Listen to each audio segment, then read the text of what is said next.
Hello and welcome to this exciting episode of Why Engineering.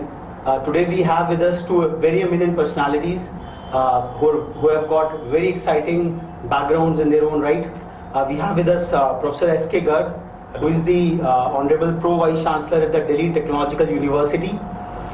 We also have with us an always learning Anish Sri Krishna, who is the Business Head and Vice President, Higher Education and Testing Solutions at Pearson India. I welcome you both, sir. Thank you, sir. Thank you. Sir, the National Capital Territory of Delhi has long been seen as a major hub of very many eminent premier institutions of higher technical education. There has been a thought about seeing Delhi as the knowledge capital of India in addition to its political footprint. So what's your view about it? Yes, I agree with you that Delhi is right from last 3 or 4 decades is getting transformed into knowledge capital. 2-3 reasons are there. Delhi is very densely populated, so the typical industries are finding it difficult because of environment and other things. Secondly, Delhi has a very good civic infrastructure which attracts a large number of professionals to this. With this, third is the IIT Delhi is there, and you also know Delhi College of Engineering is around more than 70 years old institution in Delhi, which provide very quality education. Along with this, we are having Delhi University, we are having All India Institute of Medical Sciences, Jawaharlal Nehru University. So such premier institutions attract other institutions and other good faculty and students, and that gives them an edge that Delhi is becoming getting strengthened in terms of knowledge economy. So one side there is a constraint that we cannot have too many typical industries. Secondly, because of these all premier institutions, Delhi is having that advantage of knowledge and knowledge infrastructure which is available. So that makes it growing in as a knowledge. What has been the role of DTU in propelling the higher technical education quotient of NCT Delhi? As I said, DTU, earlier called Delhi College of Engineering, is a very old institution, 73 years old. It was established in 1941, and we took the pride of being a mother institution for IIT Delhi, FMS, Delhi University, School of Planning and Architecture, and many other institutions. DTU is older than IIT Delhi? Yes, sir. Okay. Although it says that campus was meant for us. If you see the inauguration plaque, it was written Delhi College of Engineering. The land was allotted to Delhi College of Engineering. In between, this idea came to Prime Minister Pandit Jawaharlal Nehru that IITs should be established with collaboration with other countries, and then that place was converted. The first 2 departments were shifted from DC to that place. So the first 2 departments of IIT Delhi are DC departments. They are Chemical Engineering Department and Textile Departments. I would return to you with more exciting questions about DTU. I would move on to Anish. Sir, what do you think, like in today's technological era when MOOCs are invading the entire education space, and you being someone who is spearheading technology in education, how do you see this conventional view of campus-oriented learning and training and research? How do you see it's getting transformed in years to come? I think there is a role for a pristine center of excellence as a campus, and I think Vexab has really pioneered a fantastic university.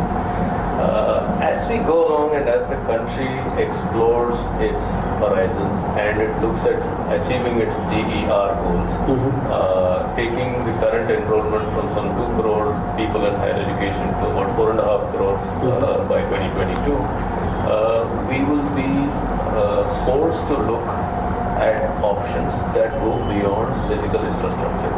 And there will be a role for technology, there will be a role for taking the excellence of great campuses like DTU and IITs and being able to make that experience available to students across the country.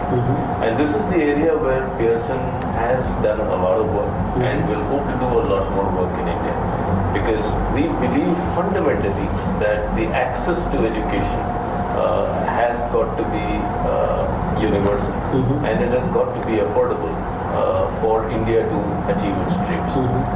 And if we look at what the Prime Minister has been saying, he's been talking about making education universally affordable.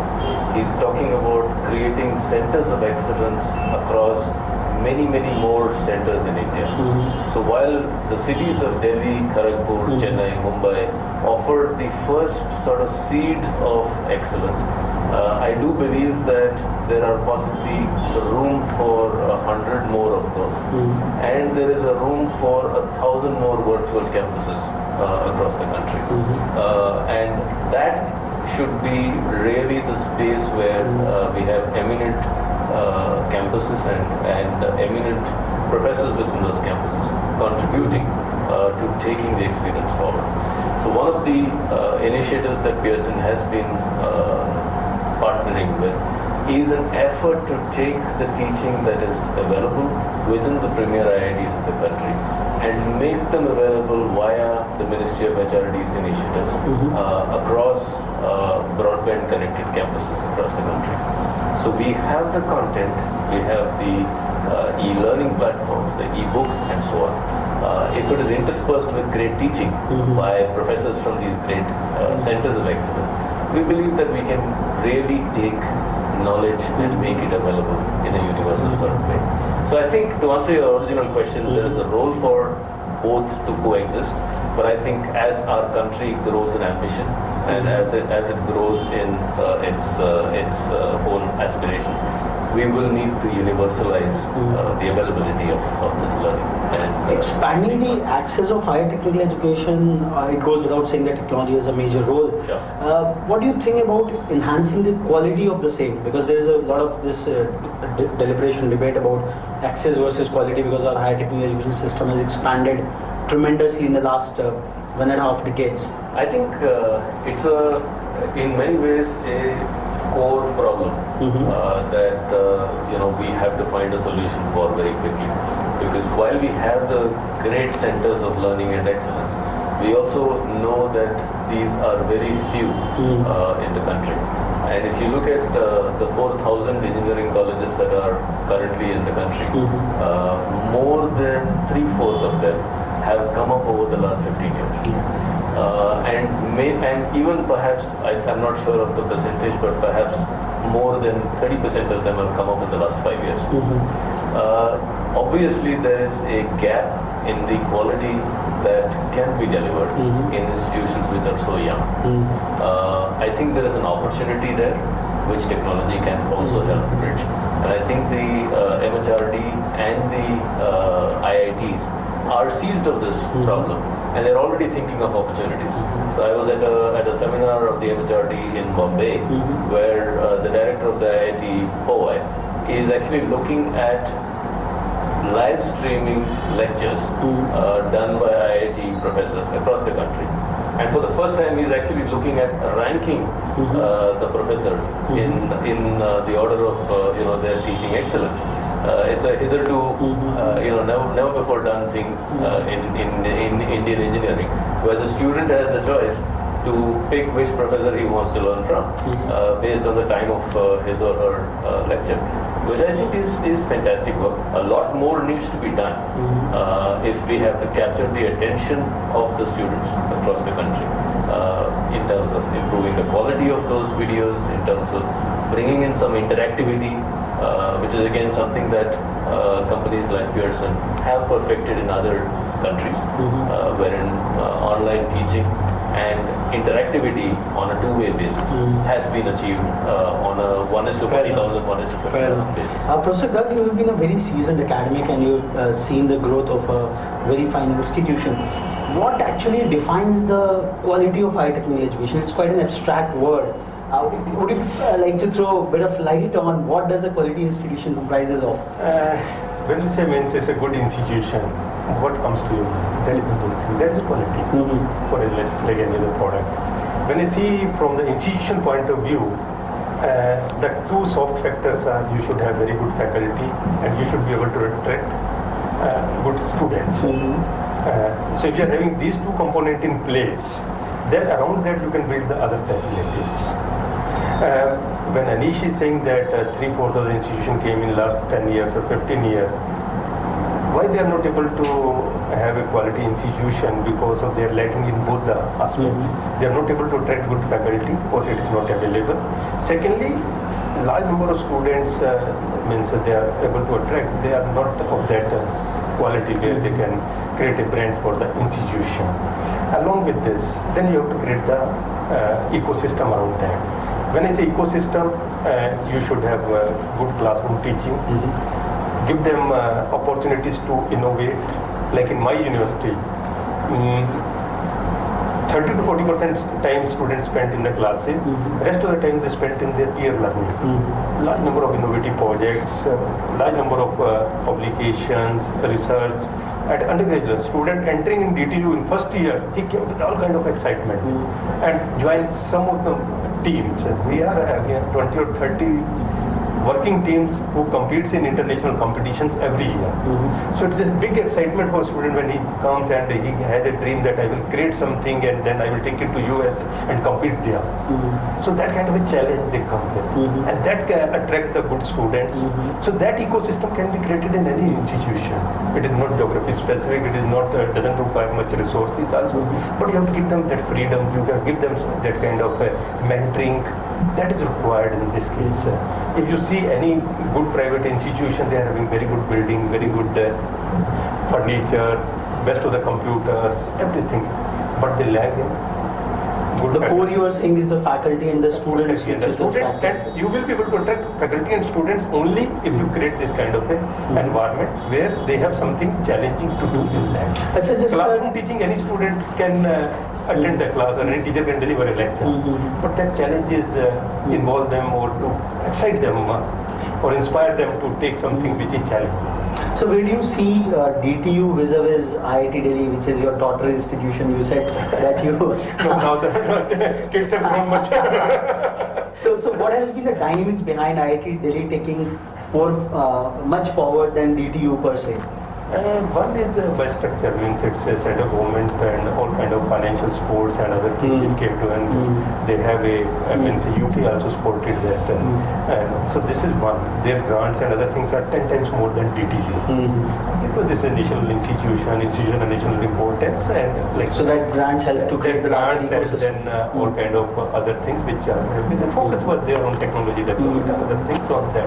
Premier institution, 5 such institutions were created and immediately after independence. So that is one, by design they are like that. Second is again, means a very good faculty who speak anyone when they are the best of the best. And third thing which is there, if you see, geographies play an important role in ask of course in technology. If you see any good faculty join some institution, let's say 100 kilometers from Delhi, his first target to find another institution which is 20 kilometers from Delhi.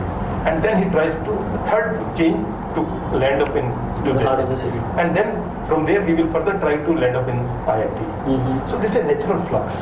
So all good things are getting attracted to IIT Delhi, IIT Bombay and other things. And when you are having good students, same thing is true for the students also. So once you are having that kind of magnet with you are attracting all good faculty, all good students and all such things. So basically that Anisha, like bulk of our institutions, like we were interviewing Professor S.S. Mantha the other day, he said that only under his ambit there are only hardly 500 institutions which are government owned. And even in that, only the 100% government owned are much lesser. So the huge expansion has happened because of the influx of a huge amount of private equity into the whole spectrum. So since Pearson looks into the entire engineering canvas of the country, there is a lot of pessimistic deliberation also regarding this employability and this quality. And as Professor Garg himself confessed that even being a mother institution, because by dint of its design, IIT Delhi surpassed it much faster than what DTU has been able to do it. How do you visualize the higher technical education landscape of the country, and how does Pearson see strategically into that? See, I think it has got to do with a slightly broader level economic issue that we have had for the last 30-40 years in our country. We have traditionally looked at engineers as good analysts with a good set of problem-solving capabilities. And because our manufacturing sector has not really been able to consume them, they have started being consumed in other non-core areas. So if you look at people who've gone into management like me, if you look at people who've gone into even code writing in software and ITES and so on, these are not traditionally core engineering subjects, right? So somewhere the quality problem has got exacerbated because we had access to easy employment, which was not really core engineering. So the core engineering employment went to the premier institutes, where you were confirmed that you would find quality. The rest were willing to, and this is an employer problem as much as it is a student, as an institute problem. Because what the skill sets you were looking for were not necessarily core engineering skill sets. You just looked for a set of basic premises in math and analytics, which you could find ready-made out of an engineering college student, and that has caused a bit of a decline. I think as the government expands its manufacturing agenda, that's when the rubber is going to start hitting the road as far as quality outputs is concerned. And that's when your traditional streams of mechanical, civil, instrumentation, electrical, So it will have a quality impact automatically. is going to start putting the spotlight on the lack of quality, at least. Today, I go to a lot of engineering colleges in this country. You speak to a mechanical engineer and you ask a mechanical engineer in, say, Bangalore, what his aim is in life, and he would say, I want to be writing code in San Francisco, or he'll say, I want to be selling soap for an MNC. So the quality problem is also a larger supply-demand problem at a macroeconomic level. And I think that as our country goes towards a more manufacturing-oriented agenda, the spotlight will be more on core engineering skills, and that's when I think there will be a lot more emphasis on the quality of core engineering skills provided in these institutes. I'm not saying that the one has to happen before the other does, but I think there is a symbiotic relationship between the two. I do believe that of the 3,500 private colleges that Mr. Mantha might not directly be working with, there are great centers of excellence, even in the private space. I work with many colleges across the country who use our content, who use our digital program in very innovative ways. And we learn a lot from the professors there.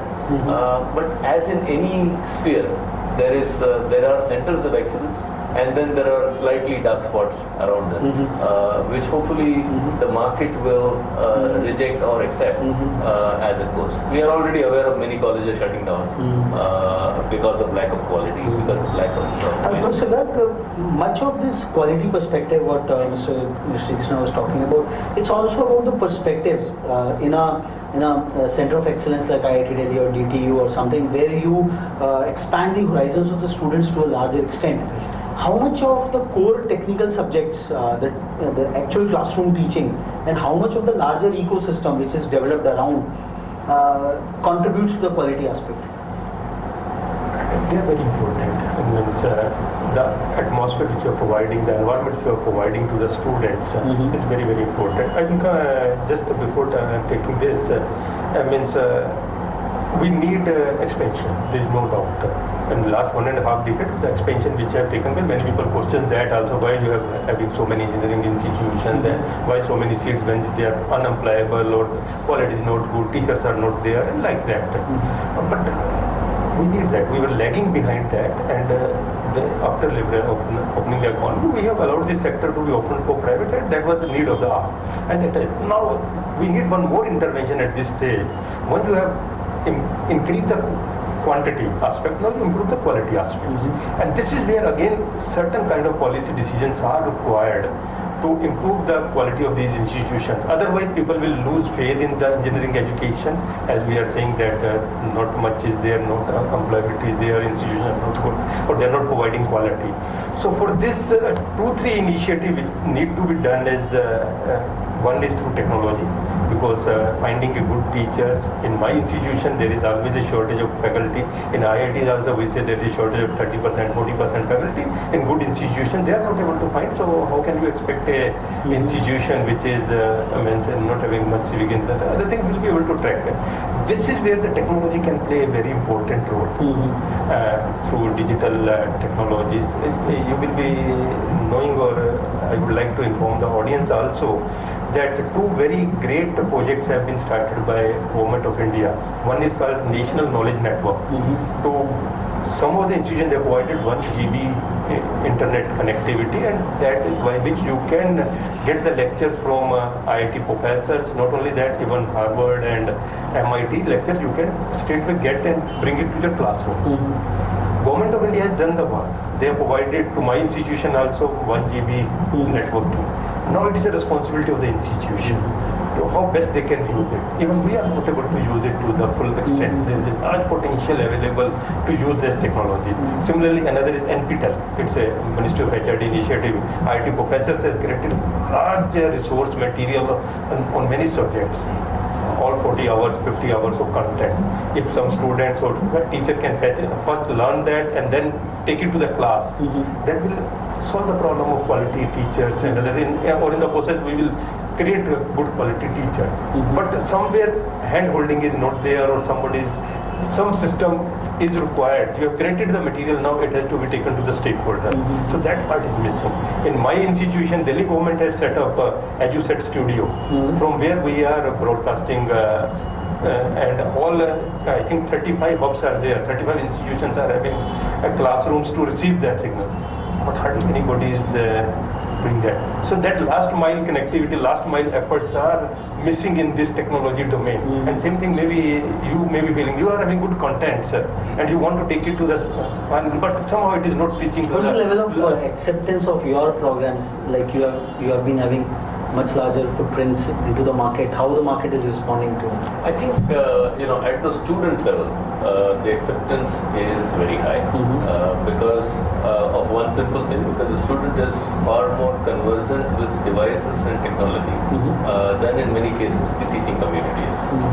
But we have seen this across the world. It's not just an Indian problem. So we work with professors and lecturers and managements in colleges to try and ensure that technology is seen as an aid rather than as something that is going to make life more difficult. And that is a mindset that is very important to crack, because if the teacher sees technology as something that will make his or her life easier, then the acceptability at a mindset level is very instant. In the premium colleges, obviously, that is not a challenge. But in many of the long tail of colleges, people are saying, if it ain't broke, why fix it? Right? So, the chalk and blackboard is working wonderfully. What's the problem? I think there is a lot of work that we are doing, and we will have to continue to do in order to bring people on board with the idea that technology actually eases your life. And that is not a particularly Indian problem. This problem exists in the United States also. And they have come up with innovative solutions. So in classrooms in the United States, for instance, you have a professor teaching via broadband video on a screen, but you have a lecturer who is walking the classroom to clarify doubts. Who will interpret. So the mixed modes and all that kind of. So you have a star professor. So the Amitabh Bachchan is on the screen, while you have a good teacher. So probably you are hinting at the customization of the usage of such technological solutions which are coming. Absolutely, and I think that is going to be the next level of intervention that Professor Saab was talking about. Because if we can crack that, if we can bring the teachers, the management, the content on one platform, and to say that, hey, our job is to deliver a competent student at the end of the story. And if we can get that going, it's going to be a fantastic thing. And I think the process has started. We are seeing the interest coming up in engineering colleges across the country. It's a question of how much we put effort in getting all the stakeholders together. that takes effort. Right? That government cannot do. That the institute has to process up with that. Sir, just one last question, like for the prospective engineering students, what should be the three key differentiators or the three key parameters which they should look into while deciding on institution A, B, or C?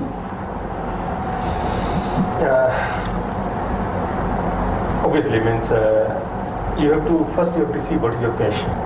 Engineering is not just like any other profession. So you have to see that whether you want to be in the field of electronics or in the field of mechanical engineering or in the field of some other engineering. So you have to just listen to your inner means what you want to be or what is your passion about that. Many students who have very high rank and go for mechanical or even polymer technology or some other civil engineering, though they could have got computer science. So you have to look into that. So what is really you means which excites you. So that is the most important thing. Second is along with the excitement, many times it happens. Along with the excitement, you have to see what is the career opportunities available in that. Maybe you are having a passion for a particular subject, but career opportunities are not there. Immediately after joining, you start feeling frustrated. Because ultimately you have to look into that aspect also. And third is you have to see that whether the adequate infrastructure in terms of good faculty, good laboratories and other things are available in that particular area or not. And top of it, obviously, it's your rank in the entrance and which will decide which branch you are going to fall into by choice or by default. So that is important. But if you are having choice, first look at what is you looking for. Second, see that what is the career opportunities available in that. That is very important. If passion is there but opportunity is there, you will start feeling frustrated very soon. Third, you see that whether adequate teaching faculty is available, laboratories are available and other things are. Then if these three things are existing, then there is no limit to your growth and you will. Sir has talked about the conventional scenario where rank used to be the filter of what you will be getting, like the top 100 will be getting CS and then but now with the bulk of institutions coming through where selecting a branch of engineering is not that a big problem. So what would be your guiding mantra to the students at large? I think you're absolutely right. There is a large number of seats available in streams of your choice. However, I think students are very smart nowadays. I see students interacting with seniors across several colleges before making a choice. Their own online social networks. They do a lot of due diligence on whether placement are available or not, which companies came to campus, because these are sort of proxy indicators of quality. They might not be the only indicators, but they are the proxy indicators of quality. I think certainly students should definitely ask for a exposition of the available infrastructure that the college has and an interaction with senior students to understand what the pros and cons are before making a decision. I think what Professor Saab said actually is the core of it all. I think firstly the student has to decide whether he or she wants to be an engineer. And you know, the core of it. Like the American president once said, I study politics and war so that my children can study mathematics and philosophy. It's as though he's made the choice for his generations to come.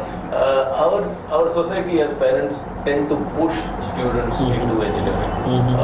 Not altogether a bad thing, but I think today's economy offers students wide choices. Engineering is a great choice, but you don't want to. Your versatile career shows it across that you have traveled far and wide. You don't want to push children into an area where they might not become the best engineer in the world. And at least in my world, that should be the aspiration for any engineer entering an institution, saying that I want to be the best in my field. So I think fundamentally you have to figure out whether engineering is your goal, and if so, what sort of branch of engineering you want to get. So here we come to the close of this episode, and we rightfully got a lot of wisdom metrics. Like the core is, are you really passionate about engineering as such? Engineering as a profession, engineering as a career. Are you really passionate about it? Then selecting the right courses, what kind of courses would give you the right kind of career opportunities, how the economy is unfurling. And as an institutional metric, obviously in the top ranking institutions, it's your rank in the entrance examinations which will matter. But apart from that, one prime thing which has come, institutions which are progressive, which have invested more in technological solutions, which have opted for a large number of quality enhancement programs, and do have some placement metrics, as Anisha said, that interact with the senior students at large. So that will give you a bigger metric, because placement says it all. And as Professor Garg made DTU the top ranking in placements in the year 2012, at the end of the day, it's the real placements which matter. At the end of the day, we would be back again with yet another interesting episode of Why Engineering. Till then, stay tuned. Thank you.